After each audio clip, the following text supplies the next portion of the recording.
Hello guys, இன்னைக்கு நம்ம பார்க்க போகிறது கிரேசி சிஸ்டம் அனிமேயோட எபிசோட் 3 தான். ஸோ வீடியோக்கு மறக்காம ஒரே ஒரு லைக்கை போட்டுருங்க. அதே மாதிரி சேனலுக்கு இது வரைக்கும் சப்ஸ்கிரைப் பண்ணலையா, சப்ஸ்கிரைப் பண்ணிக்கோங்க. சரி வாங்க, நம்ம டைம் மிஸ் பண்ணாம எப்பிக்குள்ள போகலாம். எப்பிக்கோட ஸ்டார்டிங்லேயே அங்கே ஹீரோவை தூக்கணும்னு சொல்லி அங்கே இருக்கிற நிறைய பொண்ணுங்க பேசுறாங்களா. ஆனால் ஆன்ட்டி அங்கே விட்டு கொடுக்கல. ஆன்ட்டியும் அவங்க கத்த ஆரம்பிக்கிறாங்க. ஆமா, அவங்களுக்கு என்ன தெரியும்? ஃபர்ஸ்ட் விஷயம், அவன் நம்ம சாக்கோட ஒரு டிசைபிள். ரெண்டாவது விஷயம், உங்களுக்கு எதுவுமே தெரியல. ஏன்னா அவன் பிரேக் த்ரூ பண்ணிட்டான். ஸ்பிரிட் ரீஃபைனிங்கோட செகண்ட் ஸ்டேஜ் அவன் பிரேக் பண்ணிட்டான். உங்களுக்கு தெரியுமா? இதை கேட்ட அவங்களால எதையுமே நம்ப முடியல.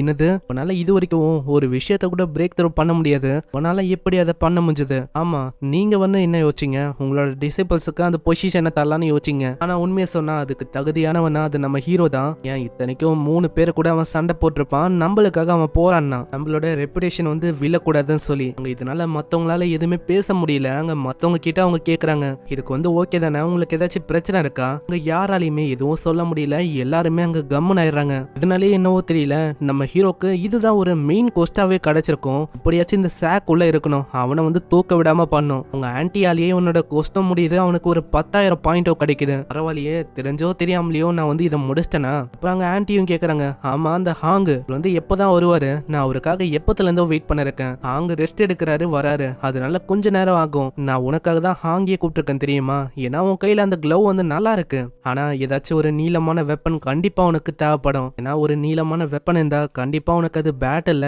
உதவியா இருக்கும். நான் ஹாங்க்கு நல்லாவே தெரியும் அது வந்து வேலைக்கு ஆகுதுன்னு.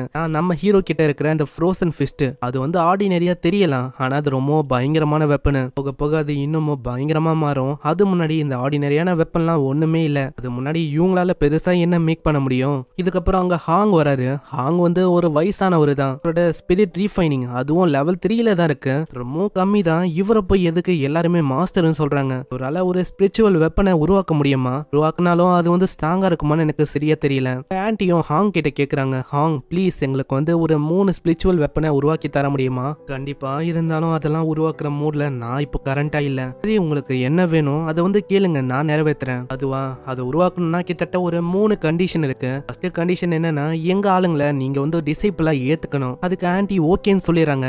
ரெண்டாவது கண்டிஷன் மெட்டீரியல், அதாவது நான் வாங்க போற மெட்டீரியல் எல்லாமே நானா பார்த்ததா இருக்கணும். அதுக்கு நீங்க ஏன் எதுக்கு எதுவும் நீங்க கேள்வியும் கேட்க கூடாது. என்னது, ஆனா ரேட்டியாச்சும் நீங்க அட்லீஸ்ட் சொல்லணும்ல, எவ்வளவு நீங்க வாங்க போறீங்கன்னு. கிட்டத்தட்ட 10,000 கோல்டு ஆகும். கேட்டவங்க ஆடி போறாங்க. ஏன்னா 10,000 கோல்டு அது ஒன்றும் சும்மா இல்ல, ரொம்ப அதிகம். இதை வந்து உங்களால கம்மியாக்க முடியாதா? இதுவே கம்மி தான், ஏதோ நீ எனக்கு தெரிஞ்சவ அதனால கம்மியா நான் சொல்றேன். இல்லன்னு வச்சுக்கேன், ஒரு 50,000 கோல்டு இல்ல, அது கூட ரொம்ப கம்மி தான். அங்க ஆன்ட்டிக்கும் இதனால வேற வழியே இல்ல. ஏன்னா சும்மாவே ரொம்ப காசை இவன் கேட்கறான்.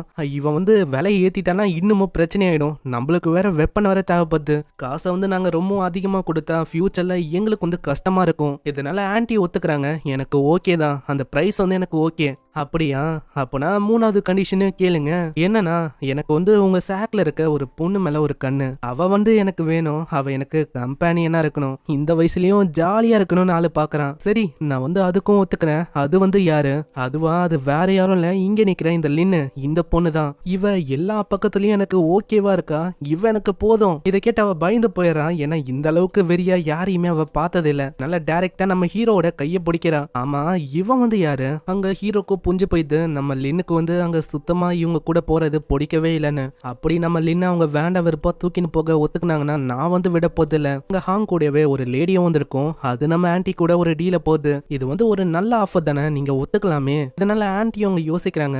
ஏன்னா நம்ம லின்னு, அந்த லின்னு சிஸ்டருக்கு அவளைக்கும் டேலண்ட் வந்து இல்லையா? ஒரு நல்ல ஐடியாவா தான் எனக்கு தோணுது. அங்க எக்ஸ்சேஞ்ச் பண்ணிட்டா அதுக்கு பதிலா 3 ஸ்பிரிச்சுவல் வெப்பன் வந்து எங்களுக்கு கிடைக்கும். இதுவும் ஒரு நல்ல டீலா தான் இருக்கு. ஆனா அங்க லின்னுக்கு சுத்தமா போகணும்னு விருப்பமே இல்ல. அங்க அவங்க கத்த ஆரம்பிச்சாங்க, இல்ல என்னாலலாம் இவரு கூட போக முடியாது. இல்ல எவ்வளவு பேர் இருக்கும் போது நான் வந்து இதுக்கு அங்க போகணும். நான் இதை கேட்ட ஒரு கத்த ஆரம்பிச்சாரு, ஹேய் உனக்கு வந்து புரியாதா? என் கூட வந்தா 4th லெவலு 5th லெவலுன்னு ஃபோர்ஜிங்ல நிறையவே லெவலுக்கு உன்னால போக முடியும். நான் ஒரு பிளாக் ஸ்மித், என் கூட நீ இருந்தா உனக்கு பேரும் பெருமையும் நிறையவே கிடைக்கும். ஆனா அந்த விஷயம் உனக்கு சுத்தமா புரியல. நான் எவ்வளவு பெரிய ஆளுன்னு உனக்கு தெரியுமா? ஆனா நீ வந்து ஜஸ்ட் ஒரு மேடு தான். உனக்கு ரொம்ப தைரியம் இருக்கா என்ன ரிஜெக்ட் பண்ற அளவுக்கு? நீ வந்து எனக்கு தேவையே தேவையே இல்ல, நான் உன்னை ரிஜெக்ட் பண்றேன், உனக்கு பதிலா என்னால வேற யாரையாச்சும் கூட ஹையர் பண்ண முடியும். இது கேட்கிற ஆன்டிக்கு எங்க கடுப்பாயுது. ஏன்னா இவங்களோட சாக்ல இருக்க ஒரு டிசைப்ல இவங்க ரொம்பவும் மதிப்பாங்க. இவங்க முன்னாடியே இப்படி கத்துனா அங்க இதனால ஆன்டியும் கத்தி சொல்றாங்க, யோ மரியாதையா வெளில போயிடு, இதுக்கு மேலேயும் உனக்கு மரியாதையே இல்ல.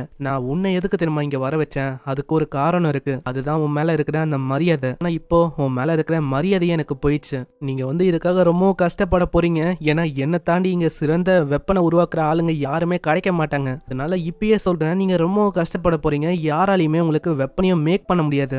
அந்த லேடியும் லின்னு கிட்ட பேசுறா, நீ ஏன் ஒத்துக்க மாட்ட, ஒத்துக்குனா ஒரு ஸ்பேரோல இருந்து ஒரு ஃபீனிக்ஸா உன்னால மாற முடியும். அங்க ஹீரோக்கும் புரியுது இவங்க வேணும்ட்டே தான் இப்படி பண்றாங்கன்னு. ஆமா, நீங்க எதுக்கு இப்படி எல்லாம் சொல்றீங்க, அவங்க எப்பத்துல இருந்தே ஒரு ஸ்பேரோவா தான் இருக்காங்க. நீங்க திடீர்னு ஃபீனிக்ஸா மாறலாம் இப்படி எல்லாம் சொன்னா அவங்களுக்கு அது பிடிக்கல. அப்போனா நம்மளால எப்படி அந்த வெப்பனை மேக் பண்ண முடியும், உங்களுக்கு வெப்பன் தானே தேவை, இந்த மாதிரி நான் உங்களுக்காக மேக் பண்றேன். கேட்கிற ஆன்டி ரொம்ப ஷாக் ஆகுறாங்க. எனக்கு தெரிஞ்சு அவங்க மேல அவன் ரொம்ப கோவமா இருக்கான்னு நினைக்கிறேன், அதனால தான் கோவத்துல இப்படி சொல்றானோ. ஆனா நம்ம ஹீரோ கிட்ட உண்மையிலேயே அதுக்கான ஸ்கில்லும் இருக்கு. இவரை கம்பேர் பண்ண பல மடங்கு சிறந்த வெப்பனை நம்ம ஹீரோவால உருவாக்க முடியும். ஆன்டியால எதையுமே நம்ப முடியல. இன்னது ஒரு பிளாக் ஸ்மித்தா இவன் மாற போறானா? நான் ஓவர் நைட்ல ஒரு பிளாக் ஸ்மித்தா யாராலையுமே மாற முடியாது. ஒரு வெப்பனை புதுசா உருவாக்குறது அது ரொம்ப கஷ்டமான விஷயம். அங்க இதனாலேயே அந்த பிளாக் ஸ்மித் ஹாங் அவரு கத்த ஆரம்பிச்சிடாரு, இந்த பொடி பையனால என்னத்தை உருவாக்க முடியும், இவனாலலாம் உருவாக்கவே முடியாது. ஏய் பொடி பையலே, உன்னால உருவாக்க முடியும் நீ யோசிக்கிறியா? உன்னால உருவாக்க முடியலனா நீ அந்த பின்னாடி இருக்க அந்த பொண்ணை எனக்கு மேரேஜ் பண்ணி வைக்கிறியா? அப்படி உருவாக்கிட்டா நான் உனக்கு என் கிட்ட இருக்கிற இந்த ஸ்பிரிச்சுவல் வெப்பனா இருக்கிறேன் சோட உனக்கு தரேன். இதோட விலை 50,000 கோல்டு காயினுக்கும் மேல போகும். இது ஒரு நல்ல வாய்ப்பா எனக்கு தெரியுது. ஏன்னா இதே ஒரு வாய்ப்பா வச்சு அவளை என்னால அடைய முடியும். அப்படி அவ ஒத்துக்கலனா கூட அவளை எனக்கு சர்வெண்டா வச்சுக்க முடியும். ஆனா ஹீரோக்கு தெரிஞ்சு போயிது இவன் தப்பான வேலையை தான் பண்ண போறான்னு. இதனால அதுக்கு ஒத்துக்கல. இந்த மாதிரி என்னால அவளெல்லாம் தர முடியாது. சப்போஸ் என்னால ஒரு வெப்பனை கிரியேட் பண்ண முடியலனா என்னோட ஒரு கையை நான் விட்டுறேன். தம்பி நீ தேவையில்லாம வாய விடுறப்பா, ஏன்னா இதுவே உனக்கு பெரிய பிரச்சனையா அமைய போகுது. இல்ல நான் ஒத்துக்கினேன், எனக்கு ஸ்பிரிச்சுவல் வெப்பனை உருவாக்குறதுக்கான டூல்ஸ் கொண்டு வாங்க. நான் பின்னாடி இன்னொருத்தவங்களும் அங்க கத்துறாங்க, ஏய் உனக்கு என்ன மூளை குழம்பி போயிடுச்சா? நான் அவரோட ஏஜ் பாரு, அவரோட ஏஜ் கிட்டத்தட்ட 30. இருக்கு நிறையவே எக்ஸ்பீரியன்ஸ் இருக்கும். ஆனா உனக்கு அதெல்லாம் இருக்கவே இருக்காது. உன்னால எப்படி ஒரு வெப்பனை கிரியேட் பண்ண முடியும்? இது அவளோட வாழ்க்கை பிரச்சனை. அதுக்காக தான் நான் இப்படி பண்ணேன். ஏன்னா அவளை மேரேஜ் பண்ணி அவ கஷ்டப்படுறத நான் விரும்பல. இது கேட்கிற அவளுக்கு அவ்வளவு சந்தோஷமா இருக்கு. அட நான் எதிர்பார்க்கல யங் மாஸ்டருக்கு என் மேல இப்படி ஒரு சைடு இருக்கும்னு. திடீர்னு ஒரு வாய்ஸும் வருது. நான் நம்ம ஹீரோவை நம்புறேன், அவனால கண்டிப்பா அதை மேக் பண்ண முடியும். என்னது நீங்க நம்புறீங்களா இவனை? ஆமா, நான் அவனோட ரிலேட்டிவ், என்னை தாண்டி வேற யாரால அவனை நம்ப முடியும்? இதுக்கப்புறம் அங்க ஒரு டூலையும் அவங்க காட்டுறாங்க. கிட்டத்தட்ட ஒரு 3 வாட்டி இவனால கிரியேட் பண்ண முடியும். அதுல 2 ஃபெயிலியர் ஆனாலும் ஒரு வாட்டி அவன் சக்சஸ் பண்ணாதான் இந்த வெப்பனை இவனால கிரியேட் பண்ண முடியும். எனக்கு வாய்ப்புகளே தேவையில்லை, ஏன்னா என்னால ஒரே முறையில அதை பண்ண முடியும். நான் அதுக்கான ஸ்கில் எல்லாத்தையுமே நம்ம ஹீரோ அக்யூர் பண்ணிருப்பான். ரீசெண்டா கூட ஒரு 3 ஸ்க்ரால நம்ம பார்த்திருப்போம்ல, எல்லாமே அதுக்கான ஸ்கில் தான். இந்த சைடு ஹாங்கும் யோசிக்கிறாரு, அந்த பொடி பையனால என்ன பண்ண முடியும் பெருசா? என்னோட வயசுக்கு நான் உருவாக்குனா என் கிட்ட சக்சஸ் ரேட் 50% இருக்கு. அவனால கண்டிப்பா எதுவும் அங்க பண்ண முடியாது. அங்க ஹீரோவும் கேட்டுக்கிறான், எந்த மாதிரி வெப்பன் எல்லாம் நம்ம ஆளுங்க யூஸ் பண்ணுவாங்கன்னு. நம்ம சாக்ல இருக்க ஒருத்தங்களும் லாங்கான ஸ்வாட் தான் யூஸ் பண்ணுவாங்களே. இப்போ நம்ம ஹீரோக்கு சிஸ்டம் வழியா ஒரு கொஸ்டும் கச்சிருக்கும். அது என்னன்னா, நம்ம ஹீரோ ஒரு ஸ்வாட உருவாக்கணும். அங்க அதுக்கு உருவாக்குறதுக்கு அவன் எல்லா மெட்டீரியலையும் கீழே போடுறானா. வயசானவரு யோசிக்கிறாரு, இவனால பெருசா என்ன பண்ண முடியும்? இவன் எல்லா மெட்டீரியலையும் வேஸ்ட் பண்றான். எல்லா மெட்டீரியலும் சூப்பரா இருக்கு. இதுவே நான் இருந்தா கூட 50% ஆச்சு எனக்கு சான்ஸ் இருக்கு சக்சீட் பண்றதுக்கு. ஆனா இவன் எல்லாத்தையுமே வேஸ்ட் ஆக்குறான். ஆனா நல்லா ஊத்து பார்க்கும்போது அவரு ரொம்ப ஷாக் ஆகுறாரு. நம்ம ஹீரோ எல்லாத்தையுமே வேஸ்ட் ஆக்கல, வெளியில இருந்து அது எல்லாத்தையுமே கண்ட்ரோல் பண்றான். இந்த மாதிரி ரீஃபைனிங் மேல கண்ட்ரோல் இருக்குது ரொம்ப பெரிய விஷயம். அதுக்கு ரொம்ப ஹை லெவல்ல இருந்தா ஒண்டிதான் இப்படி எல்லாம் பண்ண முடியும். எல்லாருக்குமே ரொம்ப ஷாக்கிங்கா இருக்கு. ஹீரோ ஒரு ஸ்வாட உருவாக்குறான். அதை பார்த்து அவங்க ரொம்ப ஷாக் ஆகுறாங்க. ஆனா அவருக்கு ரொம்ப அங்க கடுப்பா இருக்கு. நான் ஒரு தோத்த மாதிரியாச்சு நம்ம ஹீரோ இப்போ ஒரு ஸ்வாட உருவாக்கிட்டான். இப்போச்சு உங்களுக்கு புரியுதா? இந்த மாதிரி நீங்க பொண்ணுங்க கிட்ட பேசும்போது கொஞ்சம் ஜாக்கிரதையா பேசணும். எங்க சாக்ல இருக்க பொண்ணுங்க தான் எல்லாருமே மாஸ்டர். சோ அவங்க முன்னாடி பேசும்போது ரொம்ப ரெஸ்பெக்டோட தான் நீங்க பேசணும். அதனால இப்போ நீங்க தலை குனிஞ்சு தான் போகணும். இதை கேட்டா ஒரு இன்னமும் கடுப்பா வராரு. நம்ம ஹீரோ ரீஃபைனிங்லாம் தெரியும்னு சொல்லிருக்க மாட்டான். அங்க ரீஃபைனிங்லாம் யூஸ் பண்ணிட்டு நீ இப்படி பேசுற, ஓ இதை ஆரம்பிச்சதே நீதான், நான் என்ன பண்ண முடியும்? உன்னோட சின்ன பையனா இருக்கிறேன், நான் இதை மேக் பண்ணிட்டேன்னு ரொம்ப கடுப்பா இருக்கா. கத்தலான்னு போறாரு. அங்க ஆன்டி தடுக்கிறாங்க. நீங்க கத்தலாம் தேவையில்ல, மரியாதை எங்கிலேருந்து போங்க. ஏன்னா அவன் பெட் பண்ணா இந்த மாதிரி கையையே வெட்டுறேன்னு. அப்படி இருந்தும் அவன் ஜெயிச்சிருக்கான். உங்களுக்கு இதுக்கு மேலேயும் வேற என்ன வேணும்? நீங்க இங்கிருந்து போகணும், உங்களுக்கு புரியுதா? ஆனா அவரு போகும்போது ஒரு மாதிரி பேசிக்கினே போறாரா. நம்ம ஹீரோக்கு ரொம்ப கடுப்பாயுது. அங்க பயங்கரமா தாக்கிடுறான். நீ என்ன பண்ணிருக்க, ஏன்டா அவனை தாக்குன?